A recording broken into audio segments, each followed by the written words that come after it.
Ukraine के राष्ट्रपति Vladimir ने अमेरिका के राष्ट्रपति डोनाल्ड ट्रंप पर बहुत बड़ा हमला किया है। जेलेंस्की ने कहा है कि ट्रंप फेक न्यूज के जाल में फंस गए हैं और यूक्रेन बिल्कुल भी बिकाऊ नहीं है। जेलेंस्की का इतना आक्रामक रुख दुनिया पहली बार देख रही है। जेलेंस्की में ऐसा बदलाव तुर्की दौरे के बाद नजर आया।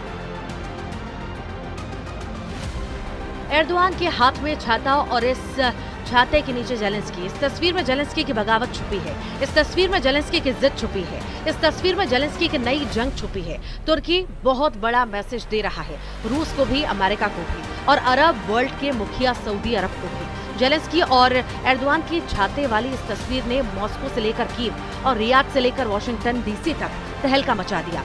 जब यूक्रेन में युद्ध तेज हो रहा है, पुतिन को खतरनाक जंग लड़ने के लिए और ज्यादा तैयार है। रूस की फौज लगातार यूक्रेन पर बम बरसा रही है और नए नए मोर्चे फतह कर रही है। जब कुर्स्क और डोनेट्स्क सबसे बड़े वॉर फ्रंट बन चुके हैं, जहां गोले बारूद की हुकूमत है और रहम और जान बख्शने वाला कानून खत्म हो चुका है।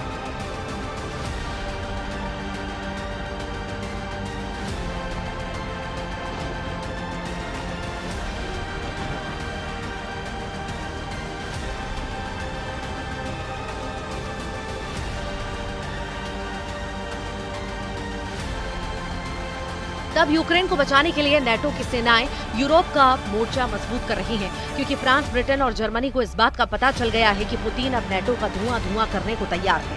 पुतिन ने अपनी डिक्शनरी से सीज फायर वाला शब्द मिटा दिया है और अब पुतिन ने यूक्रेन को पूरी तरह से रौंदने के बाद यूरोप की तरफ आंख गड़ा ली है।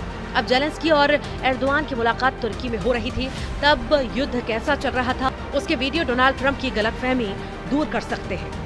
इसी दौरान रूस ने दक्षिण पश्चिमी यूक्रेन के ओदेसा में मिसाइल अटैक किया। वहीं जेलेंस्की का काउंटर अटैक रूस के समारा में सिजरान रिफाइनरी पर हुआ, जहां यूक्रेन ने ड्रोन से खतरनाक हमले को अंजाम दिया। यानी जेलेंस्की तुर्की को तुर्की से बड़ा हौसला मिला है और यूक्रेन का युद्ध रोकने का नाम नहीं लेगा। इस बात की गारंटी जेलेंस्की से भी मिल रही है और पुतिन तो पहले ही बहुत ज्यादा हमलावर है।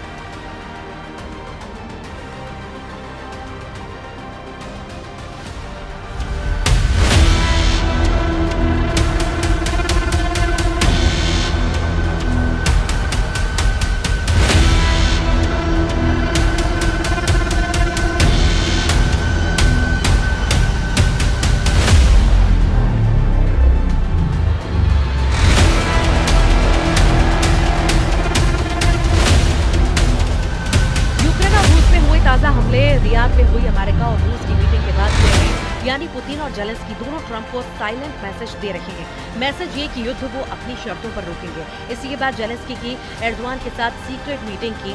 जेलेंस्की ने साफ कर दिया है कि रियाद में हुई बैठक के कोई मायने नहीं। रियाद में अमेरिका और रूस के विदेश मंत्री मिले तो जेलेंस्की ने अंकारा पहुंचकर एर्दोआन को गले लगा दिया। जेलेंस्की बताना चाहते हैं कि जिस युद्ध को शांत करने के लिए यूक्रेन को शामिल नहीं किया जाएगा, उस युद्ध की आग जलती रहेगी।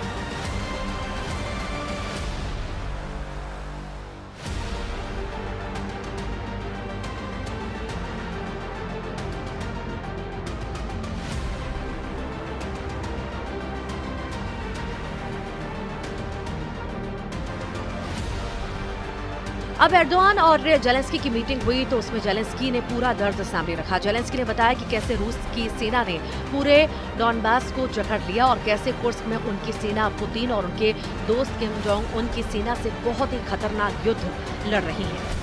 इस पर तुर्की के राष्ट्रपति ने कहा है कि वो यूक्रेन की संप्रभुता और अखंडता बनाए रखना चाहते हैं। एर्दोआन ने कहा है कि यूक्रेन युद्ध का मसला तुर्की में सुलझाया जाना चाहिए। एर्दोआन ने जेलेंस्की से कहा कि इस युद्ध में कोई विजेता नहीं होगा, इसलिए शांति को चुना जाए, क्योंकि शांति कायम होने पर कोई इस युद्ध में हारा हुआ नहीं कहा जाएगा।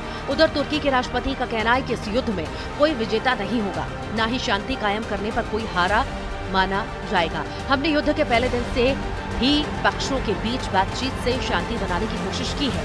यूक्रेन से आने वाली तस्वीरों ने सिर्फ युद्ध को लेकर बहुत बड़ी चिंता तुर्की ही नहीं बल्कि लंदन और पेरिस तक फैला दी। पुतिन की सेना ने जिस तरह से यूक्रेन में तबाही मचाई, उसके बाद जेलेंस्की के सामने सरेंडर के अलावा कोई रास्ता नहीं, क्योंकि अब तो ट्रंप भी अपनी शर्तों पर युद्ध विराम कराना चाहते हैं। अब ये बात जेलेंस्की को पसंद नहीं आ रही।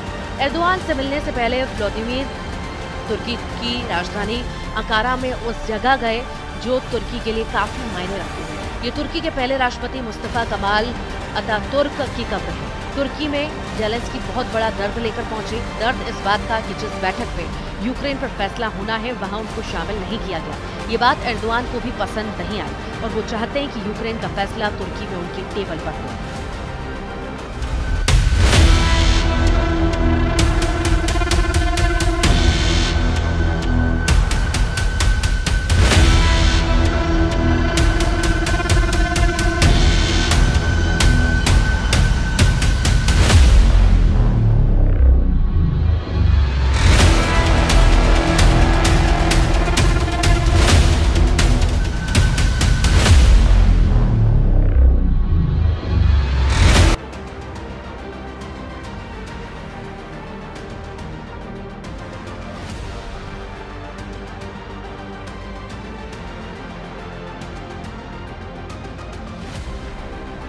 जेलेंस्की को पता है कि एर्दोआन न कुछ कर सकते हैं, इसलिए गाड़ी से उतरने और एक ही छाते के नीचे एर्दोआन के साथ राष्ट्रपति भवन की सीढ़ियां चढ़ने और इसके बाद मीटिंग हॉल में से लेकर एर्दोआन से अकेले में मिलकर जेलेंस्की ने बड़ी शिकायतें की। उनकी डिमांड बहुत साफ है, जिससे सवाल उठता है कि क्या जेलेंस्की को अब डोनाल्ड ट्रंप पर यकीन नहीं रहा।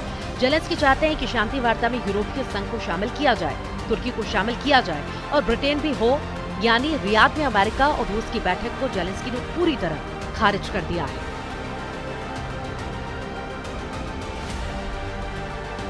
यूक्रेन और यूरोप यानी बड़े मायने में यूरोपीय संघ, तुर्की और ब्रिटेन इन्हें बातचीत में शामिल करना चाहिए ताकि सुरक्षा की गारंटी रहे। ये अमेरिका के साथ मिलकर दुनिया के इस हिस्से पर असर रखते हैं। यही इस वक्त युद्ध चल रहा है। पुतिन के युद्ध के खिलाफ जेलेंस्की इसीलिए बहुत टूटा हुआ महसूस कर रहे हैं क्योंकि यूरोप से सिग्नल नेगेटिव मिल रहे हैं। ओडेसा और खार्किव पर गिरने वाली हर मिसाइल के साथ जेलेंस्की को इस बात का यकीन हो चुका है कि डोनाल्ड ट्रंप ने पुतिन के साथ बड़ी डील कर ली है। डील ऐसी जिसका सबसे बड़ा नुकसान यूक्रेन को होगा। पुतिन ने कुर्स्क को लेकर फिर से मजबूत मोर्चाबंदी करना शुरू कर दी है। पुतिन का पूरा फोकस इस वक्त डॉनबास के साथ साथ कुर्स्क पर है क्योंकि जेलेंस्की को यहाँ पर नेटो सेना की मदद मिल रही है। ये दावा रूस बार बार कर रहा है।